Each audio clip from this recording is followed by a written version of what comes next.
इतने सारे लोगों को जॉब से निकाल देंगे तो कहाँ जाएंगे वो लोग? जहाँ जाना है जाएं। मैं अब किसी की कोई मदद नहीं कर सकता। पिछले 1 साल से मेरी कंपनी लॉस में चल रही है, छटाई तो करनी पड़ेगी ना। क्या ये तुम तो बड़ा बोला करते थे ना, हाँ, कि मेरे माँ के ट्रीटमेंट के लिए इस कंपनी से लोन दिलवा दोगी। जॉब से निकलवा दिया तुमने, मैं तुम्हें छोड़ूंगा नहीं। ये सब नौकरी खा छोड़ तू, ये झूठ बोलती है, मेरी नौकरी खा गई यार। बोली मेरी माँ का कैंसर का ट्रीटमेंट करवा देगी, कुछ नहीं करवाई। छोड़ूंगा नहीं तुमको।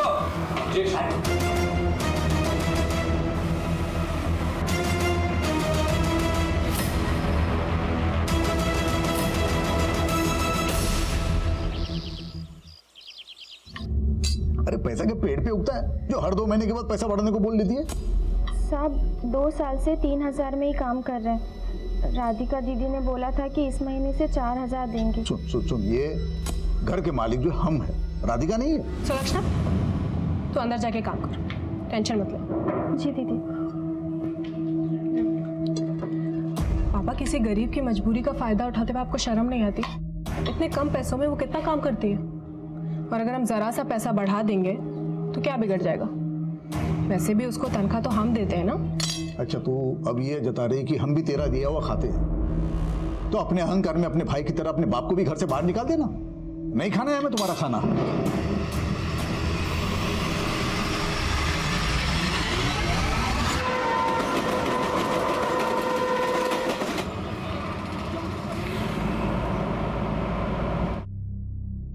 अगर आप सोचते हैं आप स्वाभिमानी हैं तो मान लीजिए, लोग आपको अभिमानी ही समझेंगे।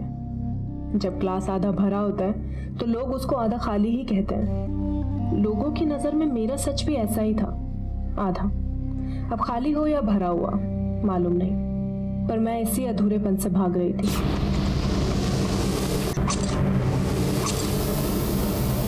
लेकिन सवाल ये है कि आखिर उसकी जिंदगी छीनी क्यों गई? सर, पोस्टमार्टम के अकॉर्डिंग लड़की के लोअर एब्डोमेन पे मल्टीपल स्टैबिंग की गई है। रेप के कोई साइन नहीं है, लेकिन उसका यूट्रस पूरी तरह से डैमेज्ड है। और सर, लड़की की उंगलियां भी पूरी तरह से डैमेज्ड है, जिसकी वजह से बायोमेट्रिक्स के जरिए उसकी पहचान पता करने में प्रॉब्लम हो रही है। सर, कहीं ऐसा तो नहीं कि यूट्रस को निकालने की कोशिश की गई है, शायद ऑर्गन ट्रांसप्लांटेशन के पर्पज से? नहीं मनीष, लाश की हालत देखकर तो यही लग रहा है कि किसी ने अभी गहरी रंजिश निकाली है। ये काम किसी मानसिक रोगी का भी हो सकता है।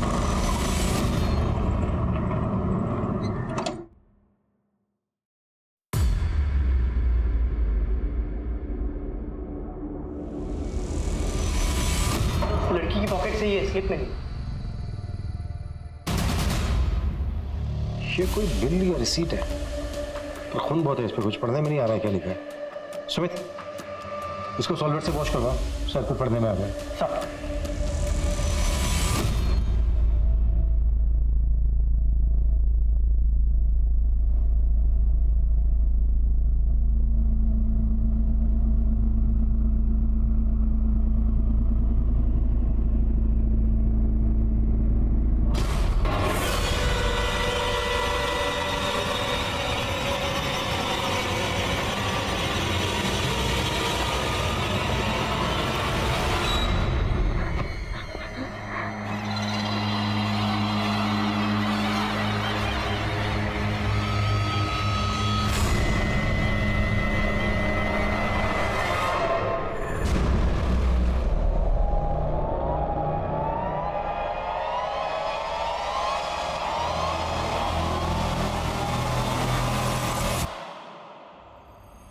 ये लखनऊ के एक यूनिसेक्स सैलून का बिल है।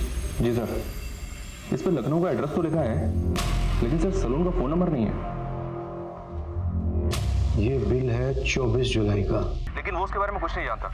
लेकिन सर, उसने यहाँ पे कार्ड से पेमेंट किया था, उसके क्रेडिट कार्ड की डिटेल्स मैंने निकलवा ली हैं। बहुत जल्द पता चल जाएगा कि वो कार्ड किसके नाम पे इशू हुआ था। तुम लड़की का नाम एड्रेस पता करो, मैं निकलता हूँ लखनऊ के।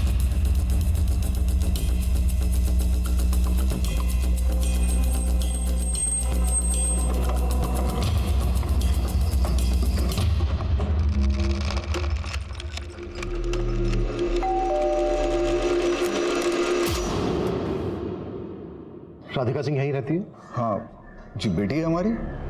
आप लोग कौन? Inspector Abhimanyu Jindal, Delhi police. Delhi police? आइए ना, आइए, अंदर आइए ना। आपको इंस्पेक्टर त्रिपाठी जी ने भेजा है क्या? इंस्पेक्टर त्रिपाठी? हाँ, वो कासगंज वाले, उन्हीं के पास राधिका की गुमशुदगी की रिपोर्ट लिखवाई थी। आपने राधिका की गुमशुदगी की रिपोर्ट लिखवाई थी? हाँ, अब आपको एफआईआर की कॉपी दिखाएं क्या? आप बताइए ना, राधिका को कुछ पता चला? 27 जुलाई को हमें दिल्ली में एक लड़की की लाश मिली जिसका 25 जुलाई को मर्डर हुआ था। लाश की जेब से हमें यहाँ लखनऊ के एक सलून की रिसीट मिली है जहाँ पर राधिका 24 जुलाई को गई। कहाँ जा रही है? शॉपिंग वॉपिंग करने के लिए गई थी बाजार में, उसके बाद उसका फोन बंद आने लगा। हम टेंशन में आ गए, वो त्रिपाठी जी को हम रिपोर्ट लिखवा दी। दिल्ली में आपका या राधिका का कोई जानने वाला रहता है जहाँ पर राधिका जा सकती है? दिल्ली में तो क्या, हमारा कानपुर में कोई जान पहचान वाला नहीं है। त्रिपाठी जी, ये राधिका की मिसिंग कंप्लेंट कौन सी डेट में दर्ज हुई थी? ये 26 जुलाई की दोपहर को हमने कानपुर पुलिस से भी राधिका की डिटेल शेयर की थी, लेकिन फिलहाल वहां से कोई जवाब नहीं आया है। लेकिन 25 जुलाई की सुबह 9:30 बजे लखनऊ रेलवे स्टेशन की सीसीटीवी फुटेज में राधिका कैप्चर हुई थी। ये देखिए सर, वो प्लेटफॉर्म नंबर 7 पे देखी गई थी जहां से उसने कानपुर जाने वाली ट्रेन पकड़ी थी। लखनऊ से कानपुर जाने वाली वो ट्रेन दिल्ली तक भी जाती थी, लेकिन सवाल यह था कि राधिका उसी ट्रेन से दिल्ली गई थी या फिर कानपुर उतरने के बाद कुछ ऐसा हुआ कि वो गायब हो गई। राधिका के बर्थ मार्क्स से उसकी लाश की शिनाख्त कर ली गई, लेकिन दिल्ली पुलिस की चुनौती ये थी कि उन्हें एक ऐसे विक्टिम का मर्डर केस सॉल्व करना था जो दिल्ली की थी ही नहीं। पर सवाल यह था कि राधिका की हत्या के तार दिल्ली से जुड़े थे या फिर लखनऊ और कानपुर से, और इस हत्या का मोटिव क्या था? सर, राधिका ने 25 जुलाई से 3 से 4 दिन की लीव मांगी थी। तो लीव लेकर वो कहाँ जाने वाली थी, कुछ बताया था उसने? ये तो नहीं बताया, लेकिन कुछ पर्सनल काम था, ये बताया था। फिलहाल हमें ऐसी कोई इन्फॉर्मेशन नहीं मिली है कि 25 जुलाई को राधिका को कानपुर में कहीं देखा गया।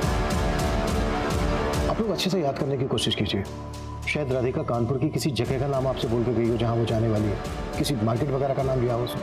नहीं, तो वो सिर्फ इतना ही बोल के गए थे कि वो कानपुर शॉपिंग के लिए जा रही है, शादी की शॉपिंग। राधिका को जिस ढंग से मारा गया है उससे तो यही लगता है कि राधिका की जिंदगी में सब कुछ ठीक ठाक नहीं था। किसी पे शक है आप लोगों को? बाबूजी, अम्मा, आप सोच कर रहे हैं? सर को बताइए ना, मुझे उसी पे शक है, वही है, मैं बता रहा हूँ। किसकी बात कर रहे हो तुम? विजय, विजय दोस्त था राधिका का। राधिका? विजय, अंदर कहाँ घुस रहे तुम? राधिका से मिलके जाएंगे। राधिका? क्या बात करनी है? हाँ? देखो, हमने तुम्हें साफ साफ बोल दिया था पहले ही, हम बद्री जी से शादी कर रहे हैं। हमें पता है तुम हमसे भी प्यार करती हो। अरे बता दिया ना तुमको, बद्री जी से शादी करेंगे करके। निकल जाओ। रहता कहाँ है विजय?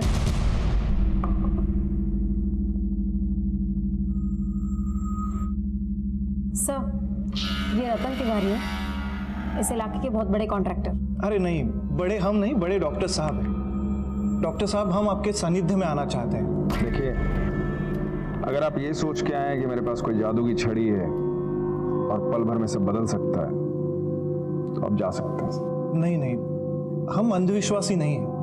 हाँ, लेकिन आपके विज्ञान का अनुभव करना चाहते हैं डॉक्टर साहब। डेमो के लिए कुछ लाए हैं? जी बिल्कुल।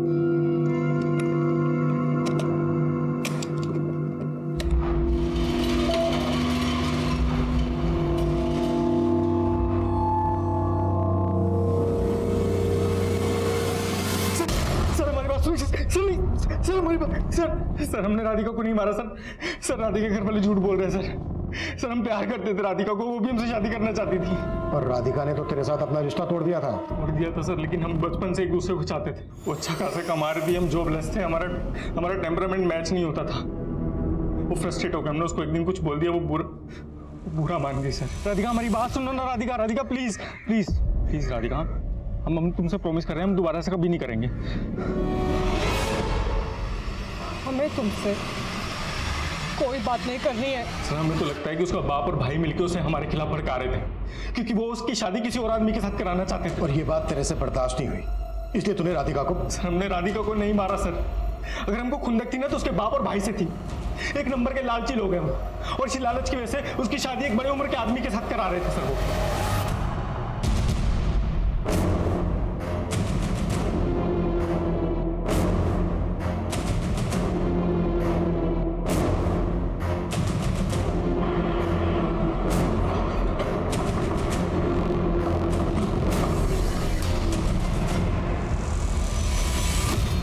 ये आप क्या बोल रहे हैं सर? राधिका का मर्डर? कैसे? तुम्हें वाकई में कुछ नहीं पता या कोई ड्रामा? सच कह रहे हैं सर, हमें कुछ नहीं मालूम। तो इस दौरान तुम्हारी राधिका के माँ बाप से कोई बातें नहीं हुई? आखिरी बार बात तब हुई थी जब उन्होंने हमारा और राधिका का रिश्ता तोड़ दिया। तुम्हारा और राधिका का रिश्ता उन्होंने तोड़ दिया? जी सर, वो हमसे बोले कि राधिका हमसे शादी नहीं करना चाहती, पर सर हमें विश्वास नहीं हुआ। हम खुद राधिका से मिलके इसकी वजह जानना चाहते, लेकिन उसका फोन बंद पड़ा। तो जब तुम्हारी राधिका के साथ फोन पे बातें होती थी तो मुलाकातें भी होती होंगी? सर हमें तो लगा था कि हमें जिस लड़की की तलाश थी वो हमें मिल गई, और हमने कभी सोचा भी नहीं था कि राधिका इस रिश्ते से नाखुश होगी। हमने कभी कल्पना भी नहीं की कि राधिका को इतना बुरा अंत मिलेगा।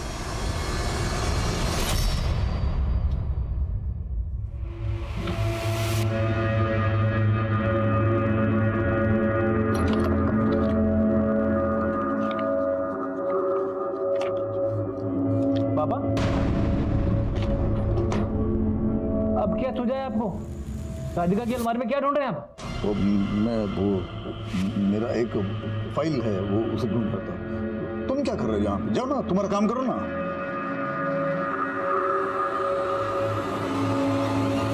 ये वो जगह थी जहाँ में राधिका की लाश मिली थी। राधिका ने 25 जुलाई को लखनऊ स्टेशन से वेद शक्ति ट्रेन ली, जो कानपुर पहुंचती है 12:10 पर, दिल्ली पहुंचती है 4:45 पर, और उसी शाम 6 बजे गठाला में उसका फोन स्विच ऑफ हुआ। इस लिहाज से तो सर कोई गुंजाइश नहीं कि राधिका कानपुर में उतरी हो। लेकिन राधिका अपने घर वालों से तो यही कह के गई थी कि वो कानपुर जा रही है, लेकिन गई दिल्ली। तो क्या राधिका ने अपने घर वालों से झूठ बोला? लेकिन किस मकसद से? क्या राधिका का दिल्ली में कोई जानने वाला होगा?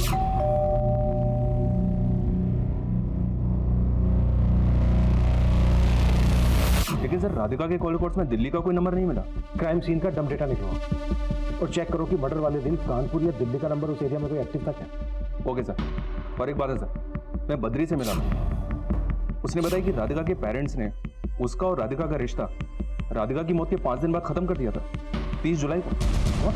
या सर, और इस बात को कंफर्म करने के लिए मैं जब राधिका के पेरेंट्स से मिला तो वो बोले हमारे लिए तो राधिका गुमशुदा थी, और जिस लड़के की शादी होने वाली हो वो इस तरह अचानक घर से गायब हो जाए तो आपको पता है ना लोग क्या क्या अटकलें लगाते हैं। बद्री जी को जवाब देना हमारे लिए मुश्किल हो गया था, तो हमने उनसे रिश्ता ही तोड़ दिया।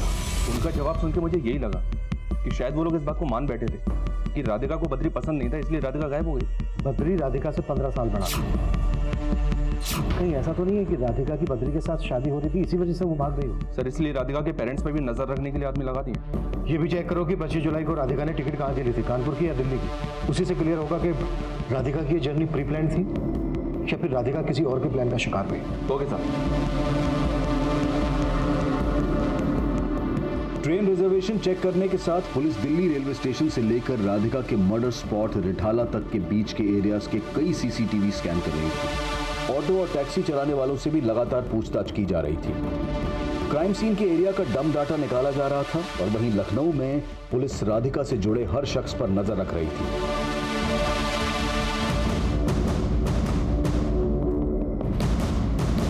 अरे तुम क्यों चिंता कर रही हो? आता हूँ ना मैं। अरे कुछ दिन अम्मा को संभालूं, फिर आता हूँ। अम्मा को बाद में संभाल, पहले बाप को संभाल। चाहते भी हमको चूना लगा दिया। बाबा क्यों इतना गुर्रा रहे हो? फिर क्या चूना कथा लगा रखा है? आरब कौन है? कौन आरब? वही आरब जिसके नाम राधिका का जमीन हो गई, जो जमीन कायदे से हमारे नाम पे होनी चाहिए थी। तुम पहले ही उल्टी मार दिया। क्या बात कर रहे हो आप? नौटंकी, हमको मत घुमाना। हम जानते हैं तुम्हारा षड्यंत्र है। यारो तुम्हारा चमचा है जो तुमको जमीन का पैसा दिया है। आप पगला गए हो क्या? हम आरब को नहीं जानते हैं।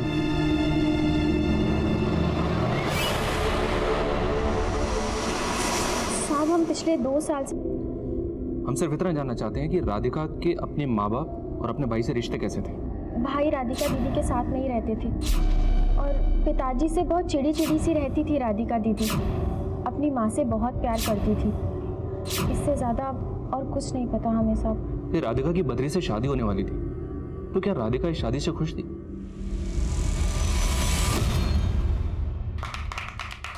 साहब, जब हमने बद्री जी को पहली बार देखा था तब हमें यही लगा था कि राधिका दीदी किसी के दबाव में आके शादी के लिए राज़ी हुई है। और इस बारे में हमने राधिका दीदी से बात भी की थी और वो बोली, सुलक्षणा, अब हमें खूबसूरत चेहरे की नहीं बल्कि सुकून की तलाश है।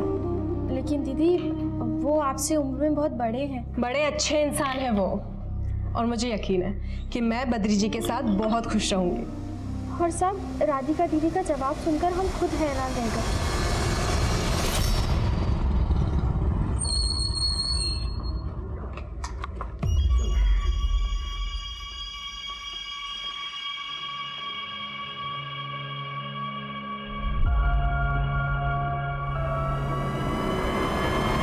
ये आप क्या कह रहे हैं सर? राधिका मेरी कलीग थी, इसलिए वो मेरे साथ फोन पर बात किया करती थी। राधिका ने दिल्ली के लिए ट्रेन पकड़ने से पहले भी तुम्हें फोन किया था? सर, ऑफिस का एक पेंडिंग काम आ गया, वो याद दिलाने के लिए उसने मुझे फोन किया था। तो राधिका रोज तुम्हें रात को 10-10 बजे ऑफिस का पेंडिंग काम याद दिलाने के लिए फोन किया करती थी? सर, आप गलत समझ रहे हैं। सर, मैं राधिका को अपनी बहन मानता था। मेरी वाइफ भी मेरे साथ आई है, चाहो तो आप उनसे पूछ लीजिए। अच्छा, राधिका तुम्हारी बहन जैसी थी। राधिका ने कभी तुम्हें इस तरह का हिंट दिया जो उसकी हत्या की वजह हो सके? करीब 1 महीने पहले हमारे बॉस ने हमारे स्टाफ के कई लोगों की छटनी कर दी थी। सर, राधिका HR में थी, उसी ने सभी लोगों को न्यूज़ दी थी। उसके बाद ऑफिस में बड़ा बवाल हुआ था। क्या ये तुम तो बड़ा बोला करते थे ना, हाँ, कि मेरे माँ के ट्रीटमेंट के लिए इस कंपनी से लोन दिलवा दोगी, जॉब से निकलवा दिया तुमने, मैं तुम्हें छोड़ूंगा नहीं। ये सब मैं नौकरी खा सर, जॉब से तो बॉस ने निकाला था, लेकिन तकलीफें राधिका को झेलनी पड़ी थी। तो तुम कहना चाह रहे हो कि राधिका का हत्यारा उन्हीं एम्प्लॉइज में से कोई है जिनको राधिका ने जॉब से निकाला था? नहीं सर, ये तो नहीं कह सकता, लेकिन जॉब जाने के बाद सबसे ज़्यादा परेशानी ब्रिजेश और श्यामलाल को हुई थी। ब्रिजेश और श्यामलाल? सलाम सर। हाँ सलाम, बोल क्या खबर है? राधिका के प्रेमी विजय की खबर है। 1 नंबर का लड़की बारे साहब, बाराबंकी में संगम लॉज है, वहाँ आए दिन नई नई लड़कियाँ लेकर जाता है। वो लॉज वाला तो बता रहा था कि ये सिलसिला बहुत सालों से चला आ रहा है। फिर ठीक है, इस वजह पे नजर गड़ा के रखो। पुलिस लखनऊ में राधिका से जुड़े हर इंसान को खंगाल रही थी, लेकिन राधिका के दिल्ली जाने का राज अब भी दूर नजर आ रहा था। 2 मिनट में सारी नेगेटिव एनर्जी नष्ट हो जाएगी। आने वाला टाइम आपके लिए लाइफ चेंजर होगा।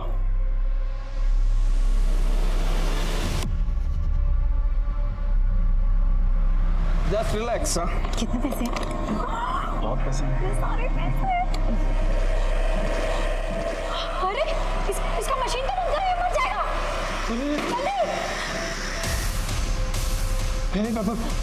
हेलो, हे भाई साहब, मर गया है। क्या? मर गया सर। हमने कुछ नहीं किया सर।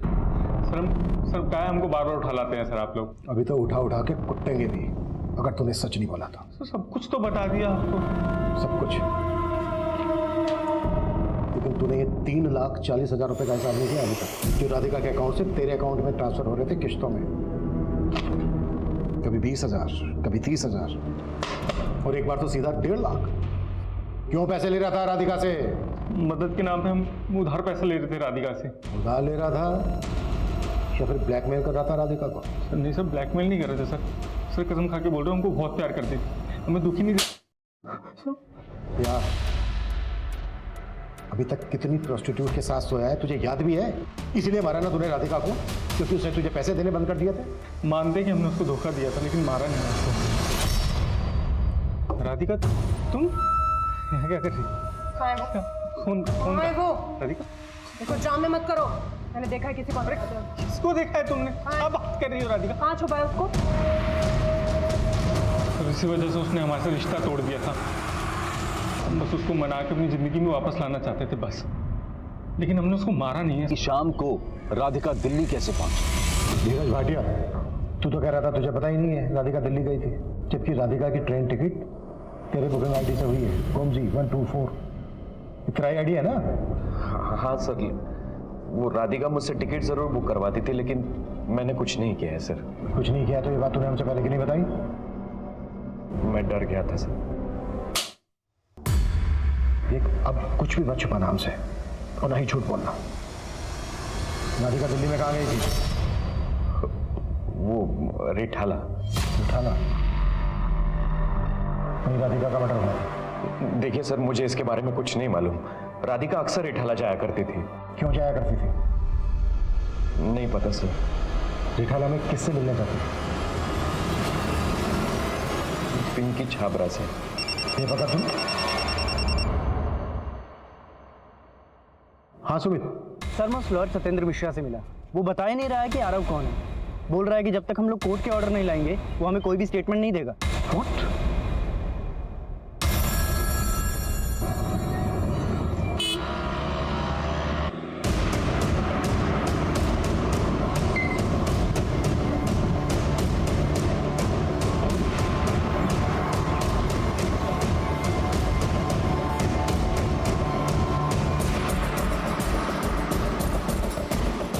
राधिका यहाँ क्यों आती थी?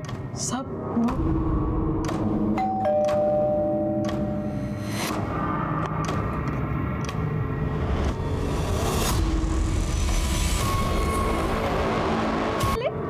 आरव की मम्मा आ गई आरव के पास। तो इस बच्चे का नाम आरव है और ये राधिका का बेटा है? जी साहब। राधिका को तुम कैसे जानते हो और इस बच्चे का बाप कौन है?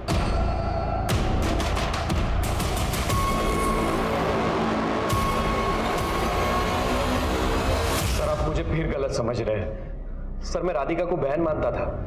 वो बच्चा मेरा कैसे हो सकता है? जब से वो बच्चा आरव पैदा हुआ पिंकी के पास रह रहा है। और पिंकी ने हमें बताया कि वो राधिका से तेरे थ्रू मिली थी। सर बिना शादी के राधिका को मां बनना पड़ा था।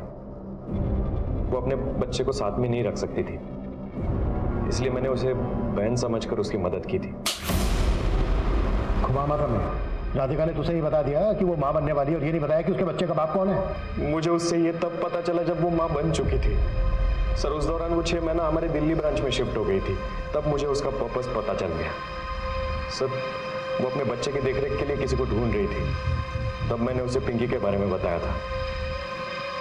राधिका की बद्री के साथ शादी होने वाली थी। बद्री को इस बच्चे आरव के बारे में पता चल गया हो। कभी राधिका ने ऐसा कुछ हिंट दिया था? नहीं सर, पर वो चाहती थी कि बद्री से शादी करने के बाद आरव उसके साथ ही रहे। इस बच्चे के बाप के बारे में राधिका ने तुम्हें कभी बताया? नहीं साहब, उन्होंने तो कभी नहीं बताया। लेकिन हाँ, एक बार जब राधिका मैडम बच्चे से मिलके जा रही थी तो एक औरत यहाँ आई थी। औरत? कौन औरत?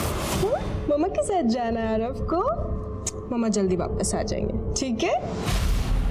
मैंने देखा एक औरत चिपके हमें देख रही थी।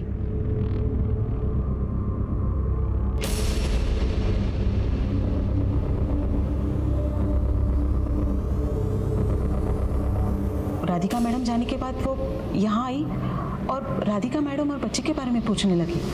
वो औरत थी कौन? पता नहीं साहब। उस औरत का स्केच बनवा सकती हो? जी साहब। तो वो औरत कौन है जो राधिका के बारे में जानकारी ले रही थी? उसको अभी तक कुछ पता नहीं चला सर। और ना ही पिंकी ये बता रही है कि आरव का पिता कौन है। वो औरत राधिका के मर्डर के पीछे हो सकती है। धीरज ने हमें बताया था राधिका ने दिल्ली अपना ट्रांसफर करवाकर अपने बच्चे की डिलीवरी की। एक काम करो, दिल्ली के सारे क्लिनिक्स हॉस्पिटल छान मारो, वहां से हमें जरूर कोई ना कोई लीड मिलेगी।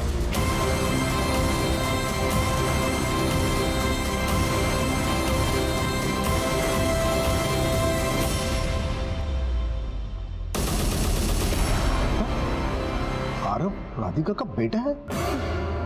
ये कैसे हो सकता है? ये झूठ है। देखिए, हमें राधिका के कलीग धीरज और इस औरत पिंकी ने यही बताया कि आरव राधिका का बेटा है। ये है पिंकी। जानते हैं आप इसको? नहीं, इसको नहीं जानते हम। पिंकी ने हमें बताया कि यह औरत राधिका और उसके बेटे आरव के बारे में पूछताछ करने आई थी। इसको जानते हैं? नहीं, इसको भी नहीं जानते हम।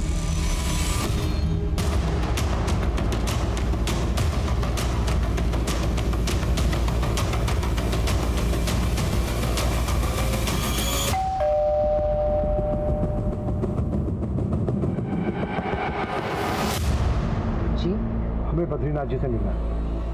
आप? मैं उसकी माँ हूँ शकुंतला। क्या राधिका का एक बेटा है? जी। अच्छा, इस औरत को जानते हैं आप? हमें शक है कि राधिका के मर्डर में इस औरत का हाथ हो सकता है। नहीं सर, हम नहीं जानते।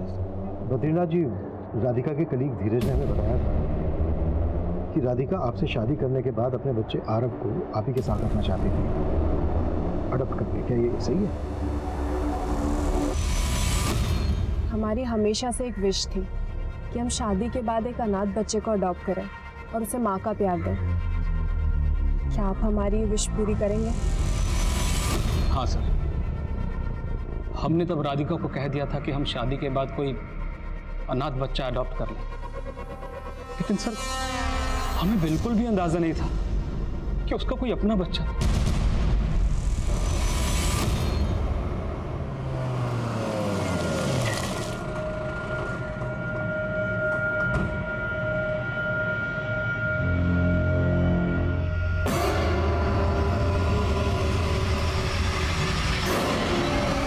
राधिका और मेरे बीच में कोई अफेयर नहीं था। लेकिन आरव तेरा ही बेटा है, ये मैटरनिटी क्लिनिक से पता कर लिया है हमने। वो मेरी गलती थी सर, बस।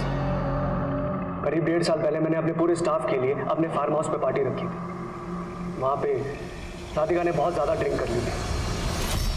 चलो मुझे धोखा दिया, मेरे होते हुए दूसरी लड़कियों, आराम से। दूसरी लड़कियों। राधिका, इट्स ओके, संभालो अपने आप को, इतना ज्यादा सोचने की जरूरत नहीं है। वो कर सकता है, मैं क्यों नहीं? सर, उस दिन राधिका इमोशनली ब्रोकन थी, हम दोनों ड्रंक थे इसीलिए। लेकिन सर, अगले दिन हम दोनों ने डिसाइड किया था कि हम उस रात को हमेशा के लिए भूल जाएंगे। फिर 1 हफ्ते के बाद राधिका मेरे पास आती है और मुझे बताती है कि वो प्रेग्नेंट है। राधिका, हमने मिलकर डिसाइड किया था ना, एक काम करो, तुम अबॉर्शन करा लो। नहीं सर, मैं इस बच्चे को जन्म देना चाहती हूँ। राधिका, यू नो ना, आई एम मैरिड। सर आप टेंशन मत लीजिए, आपको कोई तकलीफ नहीं दूंगी। सर, राधिका अपने डिसीजन से हटना नहीं चाहती थी, इसीलिए मुझे उसकी मदद करनी पड़ी। मैंने पर्पसफुली उसका ट्रांसफर दिल्ली में करवाया था सर। और यही नहीं, इंसानियत के नाते जिस दिन डिलीवरी थी मैं उससे मिलने भी गया था। अब तक पुलिस के लिए हर मोड़ एक डेड एंड था और हर कोशिश नाकामयाब थी, और अब उनकी उलझने। डॉक्टर भूतेश्वर विश्वकर्मा, ये विश्वकर्मा एक कौन मैन है सर। लग बदलने की मशीन के नाम पे कई लोगों को लूट चुका है। दिल्ली के कई थानों में इसके नाम पे 400 BC के केसेस दर्ज हैं। दिल्ली में हमारी टीम इसके बारे में पता लगा रही है।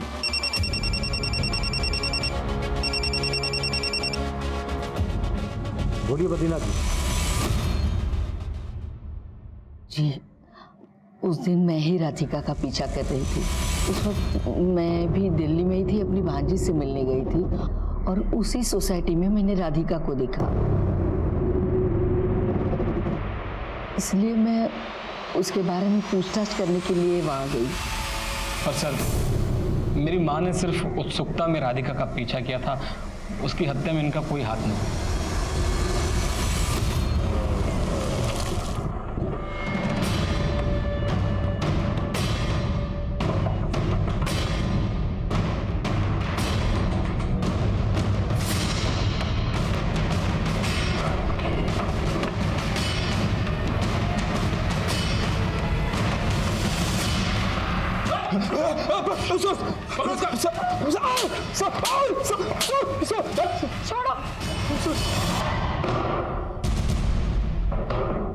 सर, मानता हूं कि बहुत लोगों को चूना लगाया, पर किसी को मारने का नहीं सोचा था सर। वो गलती से एक आदमी मर गया था।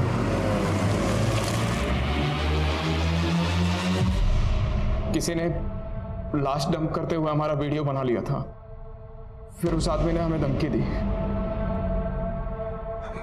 हेलो सुन, अगर तू चाहता है कि ये वीडियो पुलिस के हाथ ना लगे तो एक काम करना होगा।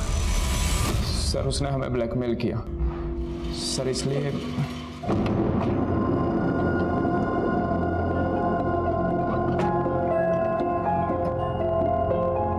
दीदी, वो आपको गाड़ी चलानी आती है क्या? हाँ, क्या हुआ? वो मेरे हस्बैंड को हार्ट अटैक आया है। चलिए मैं देखती हूँ। भाई साहब, आप ठीक है ना भाई साहब? क्या कर रही हो? ये बैग क्यों अंदर डाल रही हो मेरा? कौन है तुम लोग? क्या कर रहे हो ये?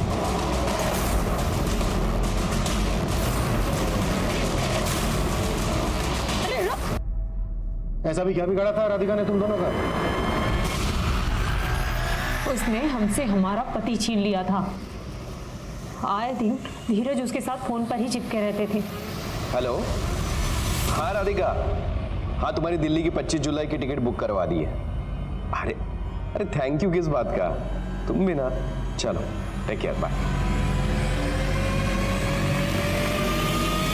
और फिर पता चला कि दिल्ली में उनका बच्चा भी पल रहा था। रतन भैया को बताए हम, इनका भी खून खोला और निकाल ली हमने भड़ास। अब मेरी सुनो तुम दोनों। धीरज राधिका को सच में अपनी बहन मानता था और वो बच्चा धीरज का नहीं किसी और का था। अब तुम अपने हाथ से ना जेल में निकल जाएगी भड़ास।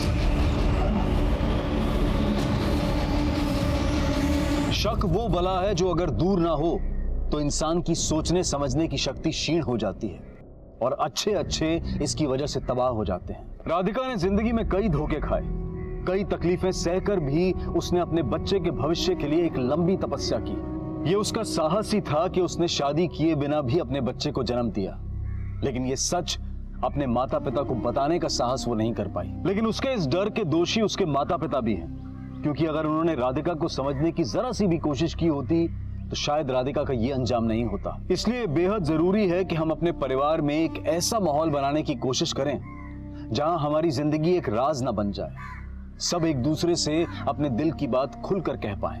अब मैं अनूप सोनी आपसे विदा लेता हूं, फिर मुलाकात होगी क्राइम पेट्रोल सतर्क में एक और नए केस के साथ।